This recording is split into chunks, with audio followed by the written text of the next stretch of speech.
함께 보실 말씀은 창세기 48장 8절에서 22절 말씀입니다.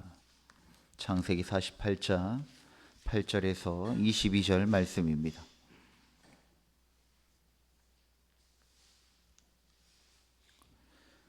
(48장 8절에서 22절) 말씀 한 절씩 교독하시겠습니다. 이스라엘이 요셉의 아들들을 보고 이르되 이들은 누구냐?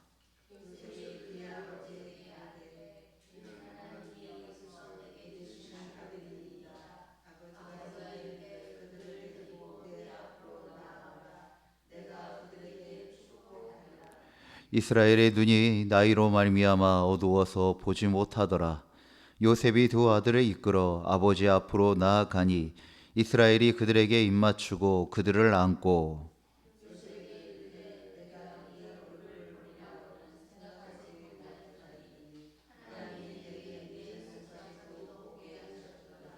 요셉이 아버지의 무릎 사이에서 두 아들을 물러나게 하고 땅에 엎드려 절하고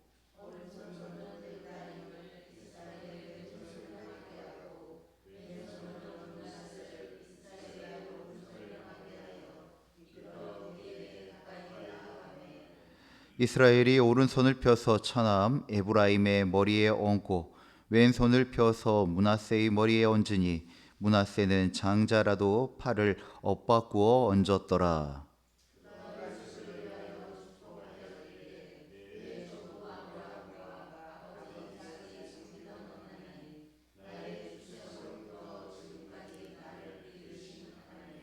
나를 모든 환난에서 건지신 여호와의 사자께서 이 아이들에게 복을 주시오며 이들로 내 이름과 내 조상 아브라함과 이삭의 이름으로 칭하게 하시오며 이들이 세상에서 번식되게 하시기를 원하나이다.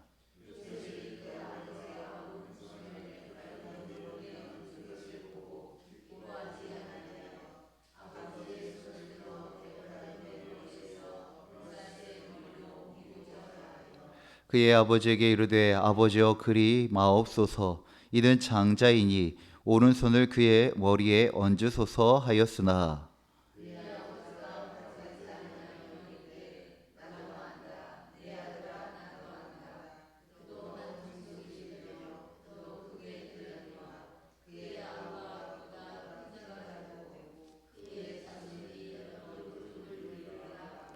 그날에 그들에게 축복하여 이르되 이스라엘이 너로 말미암아 축복하기를 하나님이 내게 에브라임 같고 므낫세 같게 하시리라 하며 에브라임을 므낫세보다 앞세웠더라.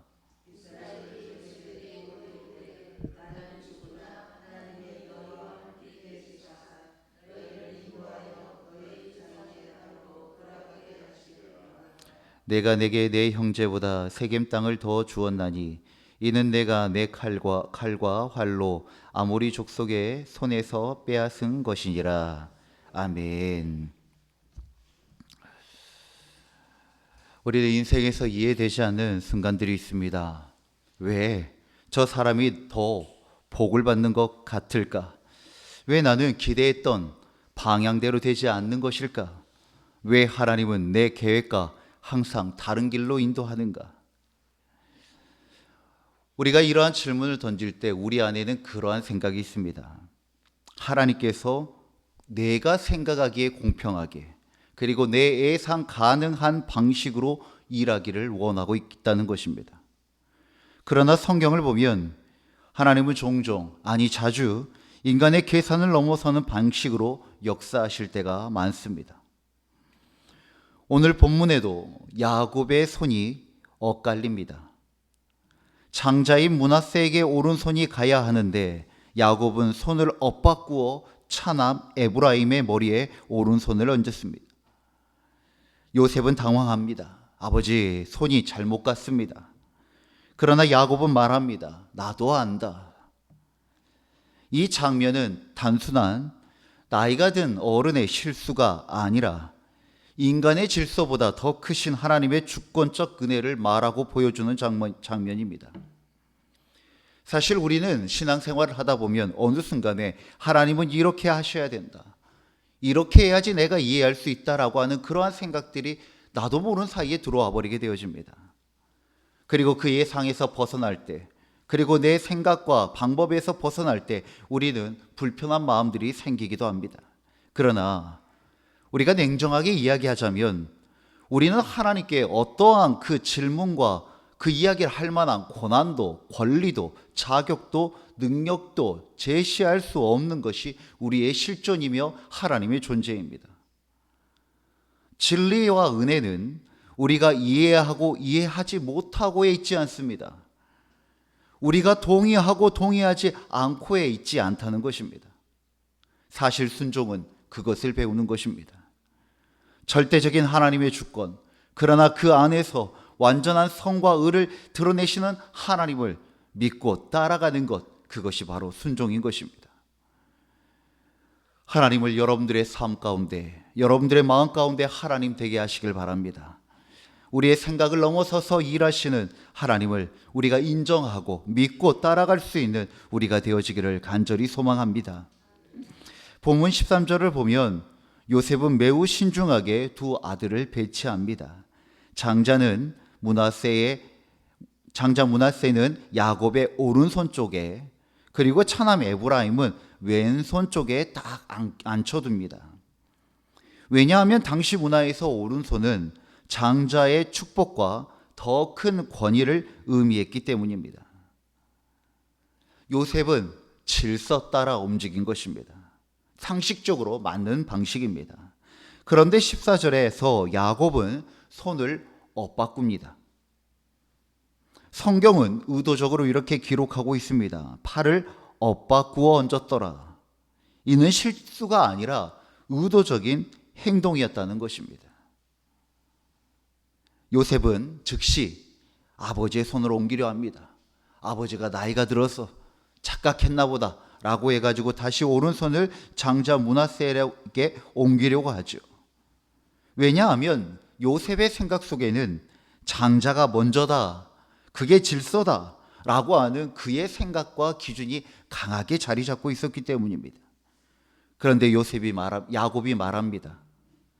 나도 안다. 내 아들아, 나도 안다. 이 나도 안다라고 하는 거에는 나도 오른손이 므낫세에게 가는 건 알고 있지만 지금 이 행동은 내 뜻이 아니라 하나님의 뜻을 따라 행동하고 있다라는 것을 이야기해 주고 있는 것입니다. 성경을 보면 하나님은 자주 인간의 예상과 반대로 일하실 때가 있습니다. 가인이 아니라 아벨을 선택하셨고, 이스마엘이 아니라 이삭을 선택하였고, 또 에서가 아니라 야곱이요, 므낫세가 아니라 에브라임을 선택했다는 것입니다. 하나님은 분명히 장자에게 특별한 권한과 위치를 허락하여 줬지만 인생과 역사 속의 모든 순간이 장자를 통하여서 그 하나님의 축복권이 이어지진 않았다는 것입니다. 차자 또 다른 일을 통하여서도 하나님께서 일하셨다는 것입니다. 왜 그렇습니까? 하나님의 은혜는 혈통이나 순서나 인간적인 조건에 의해서 결정되지 않기 때문입니다.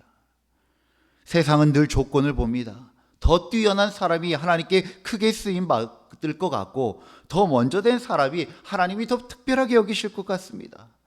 더 강한 사람이 하나님 앞에 위대하고 그리고 더 높은 자리에 올라갈 거라는 그런 생각을 하죠. 그러나 하나님은 인간의 기준에 갇혀 있지 않으시는 하나님이십니다. 하나님의 은혜는 우리의 자격이 아니라 하나님의 뜻에서부터 시작되는 것입니다. 그래서 은혜는 계산할 수 없고 자랑할 수 없는 것입니다. 우리의 뜻과 우리의 공적과 우리의 업을 통하여서 그 은혜가 주어진 것이 아니기 때문입니다. 사랑하는 성도 여러분, 우리도 때로는 하나님의 손길이 엇갈린 것처럼 느껴질 때가 있습니다. 왜 저 사람을 하나님이 더 크게 사용하실까? 왜 나는 기대했던 길을 가지 못하는 것일까? 왜 내 계획과 항상 다르게 인도하시는가?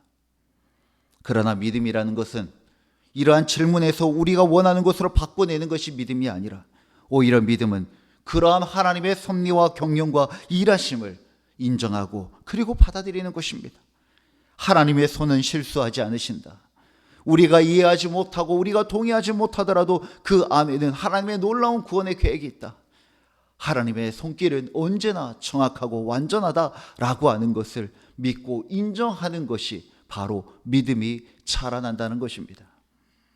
사랑하는 성도 여러분, 우리의 예상 안에 있는 하나님이 아니라 우리의 생각과 우리의 이성과 우리의 삶을 뛰어넘어 역사하시는 그 놀라운 전능하신 여호와 하나님을 믿고 섬기며 그 분을 통하여 은혜를 얻고 살아가시는 우리 모든 성도들 되시기를 주의 이름으로 축원드립니다. 또한 하나님의 복은 과거의 공로를 통하여서가 아니라 하나님의 동행에서 나옵니다. 본문 15절부터 야곱은 축복의 선포를 시작합니다. 그런데 축복의 내용을 보면 놀라운 특징이 있습니다. 야곱은 어떤 순간에도 자기의 인생의 업적을 말하지 않았다는 겁니다. 내가 이만큼 했어, 내가 이것을 해서 이렇게 됐어 라고 이야기하지 않았다는 것입니다. 대신 하나님이 어떤 분이셨는지만 고백합니다. 나의 출생으로부터 지금까지 나를 기르신 하나님, 나를 모든 환난에서 건지신 여호와의 사자. 여기서 기르셨다라고 하는 이 표현은 히브리어로 목자가 양을 돌본다라는 의미를 가집니다. 즉 야곱은 자기의 인생을 하나님께서 돌보아 주시고 길러주시고 그리고 인도해 주셨다는 것입니다. 하나님이 평생 나의 목자가 되어주셨다는 것입니다. 한번 야곱의 인생을 뒤돌아보기를 원합니다. 정말 야곱의 인생은 결코 완벽하지 않았습니다. 그의 성품도 성숙하지 않았습니다. 속이려 했고 속였지요. 도망쳤고 또 많은 순간에 두려움 속에서 살아갔던 사람이었습니다. 그런데 인생 마지막에 와서 그가 그의 삶을 뒤돌아보니 그의 삶을 거기까지 인도했던 것은 자기의 성공도 자기의 공과 업도 아니라 끝까지 자기를 붙들어 주신 나의 목자 되신 여호와 하나님이셨다는 것입니다. 사랑하는 성도 여러분, 하나님께 복을 얻기를 원하십니까? 하나님께서 우리에게 주신 복은 내 능력에서 나오는 것이 아닙니다. 다른 종교들은 다 공을 들이라고 이야기합니다. 공을 잘 들여야 된다고.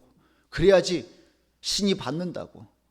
업보를 잘 쌓아야 된다고. 그래야지 복이 들어온다라고 이야기를 합니다. 세상의 인과율의 법칙에 따라 너가 그것을 받고 싶으면 그마나 합당한 일을 해라라고 이야기를 합니다. 합당한 업적을 쌓아야지 보상이 주어진다라고 이야기합니다. 그러나 그리스도교는 다릅니다. 인간의 공과 업에 의하여 복이 주어지지 않는다는 것입니다. 하나님께서 주시는 복은 전적인 하나님의 은혜요 선물로 주어지는 것입니다. 야곱은 자신의 수고와 업적과 성공을 말하지 않았습니다. 자신이 복을 얻을 수 있었던 이유는 전적으로 하나님이 함께 하셨기 때문이라 라고 말하고 있는 것입니다. 우리는 종종 복을 눈에 보이는 결과로만 생각합니다. 돈과 건강, 성공, 형통. 그러나 야곱은 인생의 끝자락에서 이야기합니다. 하나님께서 나를 여기까지 인도하셨다. 이것이 가장 큰 복이다라는 것입니다. 그리고 중요한 것은 야곱이 이 은혜를 다음 세대에게 흘려보내고 있다는 점입니다. 그는 손자들을 축복하고 있고 자신이 경험한 하나님을 전하고 있습니다. 사랑하는 여러분, 우리의 신앙의 목표는 단지 내가 은혜 받는 것에서 끝나지 않습니다. 다음 세대에게 하나님을 전하고 또 믿음의 나중된 자를 위하여서 먼저 된 자들이 그들을 향하여 중보하고 기도하고 주님이 우리를 돌보신 것처럼 우리도 돌봄의 삶, 목양의 삶, 목자의 삶을 살아가는 것입니다. 야곱은 지금 마지막 순간에 자신의 재산보다 믿음을 물려주려 하고 있습니다. 이것이 진정한 유산이기 때문입니다. 사랑하는 성도 여러분, 호랑이는 가죽을 남기고 사람은 이름을 남긴다고 합니다. 우리는 무엇을 남길 것입니까? 우리는 모두 다 언젠가는 사라질 존재입니다. 그런데 사라진 그 자리에 우리는 무엇을 남기실 것입니까? 이 야곱이 인생의 끝자락에서 자녀들에게 그 무엇보다도 하나님께서 나와 함께 하신 것처럼 너희와 함께 하시는 여호와 하나님을 전하고 있듯이 우리도 그 무엇보다도 하나님을 믿는 믿음을 유산으로 남겨주는 귀한 주의 백성들, 먼저 된 자들 되어지기를 간절히 소망합니다. 21절에 야곱은 이렇게 말합니다. 나는 죽으나 하나님이 너희와 함께 계시사라고 말합니다. 야곱은 이제 죽음을 앞두고 있습니다. 그러나 두려움보다 확신이 더 큽니다. 죽음이라고 하는 공포는 인간의 실존이 가장 가지고 있는 가장 큰 두려움입니다. 바로 그 죽음의 직전에 야곱은 두려워하지 않고 있습니다. 왜냐하면 두려움보다 하나님께서 나와 함께 하셨던 것처럼 나머지의 모든 인생과 그리고 우리의 자녀들에게도 함께 하실 여호와 하나님을 향한 확신이 그 두려움보다 더 크기 때문입니다. 소망이 두려움을 이깁니다. 믿음이 그 걱정과 염려를 이겨냅니다. 하나님께서 지금까지 계속 함께 하셨던 것을 믿고 앞으로도 함께 하실 것을 믿고 있다는 것입니다. 사람은 떠납니다. 세대는 바뀝니다. 환경도 변합니다. 그러나 하나님은 변하지 않으십니다. 그래서 야곱은 죽음 앞에서도 흔들리지 않은 것입니다. 믿는 자들에게는 이 땅에 새 하나님 나라가 있지만 또한 죽어서 가는 하나님의 나라에 그 소망이 있습니다. 그렇기 때문에 죽음 앞에서도 그 하늘의 소망을 바라보며 감사하며 찬양하며 그 생을 마무리할 수 있는 것입니다. 우리도 이러한 고백이 있기를 원합니다. 하나님이 나와 함께 하셨던 것처럼 하나님이 너희와 함께 하신다라고 하는 것을 담대히 선포할 수 있는 우리가 되어지기를 간절히 소망합니다.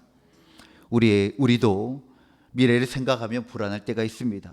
노후가 걱정이 되어지고 내 자녀들의 미래가 걱정이 되어지며 건강의 문제와 경제적인 문제와 또한 교회의 앞날의 문제도 여러 가지 생각할 때마다 불안할 때가 있습니다. 그러나 오늘 이 야곱의 고백을 우리도 붙들기를 원합니다. 하나님이 함께 하십니다. 하나님이 여전히 함께 하시고 하나님이 함께 하실 것입니다. 그 하나님의 함께 하심이 우리의 인생의 가장 큰 안전이고 노후 보장입니다. 말씀을 갈무리합니다. 사랑하는 성도 여러분, 오늘 이 말씀을 통하여 기억해야 할 것, 하나님의 은혜는 인간의 계산을 넘어서 있습니다. 진정한 복은 하나님의 동행입니다. 또한 하나님의 주권은 우리의 미래까지도 붙들고 계신다는 것입니다. 야곱의 손은 엇갈렸지만 하나님의 뜻은 정확합니다. 오늘 우리의 인생도 이해되지 않는 그 손길, 그 순간이 있을 때 오히려 그때 걱정하고 두려워하고 방황하고 불안해하는 것이 아니라 여호와 하나님을 믿는 믿음으로 담대하게 그 시간과 그 구간을 넉넉하게 승리하면서 나아가는 주의 백성들 되시기를 주의 이름으로 축원드립니다. 기도하겠습니다. 주권의 하나님, 우리의 생각과 우리의 계산을 넘어 일하시는 주님을 찬양합니다. 때로는 이해되지 않는 길 속에서도 하나님의 손길을 신뢰하게 하시고 우리의 기준보다 크신 하나님의 뜻을 바라보게 하여 주옵소서. 야곱처럼 인생 끝에서 하나님의 신실하심을 고백하는 믿음을 주시고 우리의 다음 세대에게도 하나님을 전하는 삶이 되게 하여 주옵소서. 오늘도 우리의 미래를 붙드시는 예수 그리스도의 이름으로 기도드립니다. 아멘. 주님이 가르치신 기도로 예배를 마칩니다. 하늘에 계신 우리의 아버지의 이름을 거룩하게 하시며 아버지의 나라가 오게 하시며 아버지의 뜻이 하늘에서와 같이 땅에서도 이루어지게 하소서. 오늘 우리에게 일용할 양식을 주시고 우리가 우리에게 잘못한 사람을 용서하여 준 것 같이 우리 죄를 용서하여 주시고 우리를 시험에 빠지지 않게 하시고 악에서 구하소서. 나라와 권능과 영광이 영원히 아버지의 것입니다. 아멘. 우리의 기도를 주님께 올려드립시다.